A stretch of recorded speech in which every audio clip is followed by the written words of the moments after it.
Yang kami tahu, yang saya tahu pribadi, dia menelpon mamanya bahwa pada malam itu harus kita ke Bareskrim, ke Mabes sana, dan Oh, Icat minta ketemu? iya minta ketemu sama ke Mabes pada malam itu. Dan pada malam itu udah disampaikan sama Pak Muji ya. Apa yang disampaikan ke ibu? Kita kan sebenarnya waktu tanggal 5 itu, tanggal 6 sudah rencana pulang ke Manado, tanggal 7 rencana pulang ke Manado. Terus kita tiba-tiba di 6 Agustus ya? Iya, 6 Agustus. 7 tanggal 8 sampai di Manado kalau nggak salah ya waktu itu.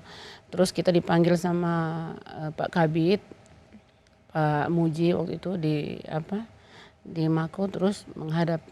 Pak Muji bilang kalau bisa jangan dulu pulang. Kita juga waktu itu bapaknya maksa harus pulang karena ada adik kecil kan yang kurang sehat. Jadi tiba-tiba HP saya bunyi, terus saya angkat, tahu-tahu dia nangis. Nggak tahu Icat yang nelpon, dia nangis Mbak. Dia waktu itu dia bilang, apa katanya Bu? Mama saya sudah merasa siksa. Saya merasa sangat tersiksa ditahan waktu itu sudah 3 hari ditahan. Dia bilang, Mama, saya sudah sangat tersiksa hanya makan nasi sama sayur. Dan mereka yang lain yang melakukan, yang terlibat enak-enak di luar, saya akan bicara jujur. Dia bilang seperti itu. Lalu saya nangis Mbak, kami berdua teleponan nangis. Saya bilang sama dia, adik harus bicara jujur.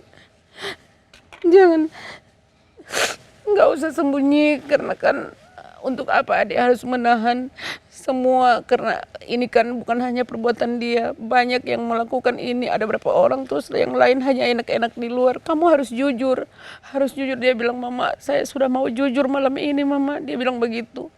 Jadi dia minta sama saya sama bapaknya malam itu harus ke Mabes, harus ke sana ketemu dia. Jadi saya bilang sama bapaknya, saya menangis lama Bu, telepon sama dia sampai bilang, lebih baik kamu pulang Manado Dek, daripada harus jadi seperti ini. Kalau Mama bisa gantikan kamu, biarlah Mama yang gantikan kamu. Saya sakit. Terus saya bilang sama bapaknya, saya masuk ke ruangan Pak Muji, saya bilang sama Pak Muji, kita harus pergi ke Mabes malam ini. Jadi Pak Muji bilang, kenapa harus ke Mabes? Saya bilang Icat yang nelpon katanya. Saya sama bapaknya disuruh ke Mabes, dia pengen ketemu. Jadi malam itu Pak Muji langsung bilang sama Pak Dankor. Jadi kita pergi bersama sama Pak Dankor, sama ada pasukan yang ke sana sama-sama. Tapi kita nggak tahu apa yang akan terjadi di sana Mbak. Tahunya sampai di sana Bikin pengakuan. dia bikin pengakuan, kita ketemu, saya lihat dia sudah pakai kemeja orange. Hancur hati saya Mbak.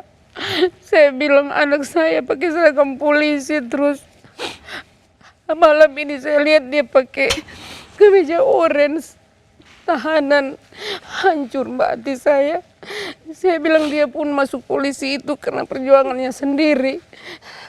Dia berjuang sampai dia melewati semua tahap. Dia masuk Brimob itu jadi anggota Brimob. Terus sekarang saya lihat di depan mata, saya peluk dia Mbak. Pas kita dikasih kesempatan masuk ke dalam, saya sama bapaknya, kita berpelukan menangis semua. Saya bilang, adik harus jujur, dia mengakulah.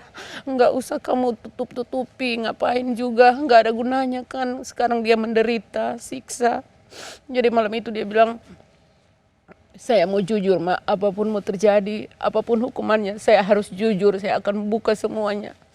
Itulah Mbak, akhirnya dia buka, dia jujur semua malam itu. Kita semalam di sana, pulangnya pagi.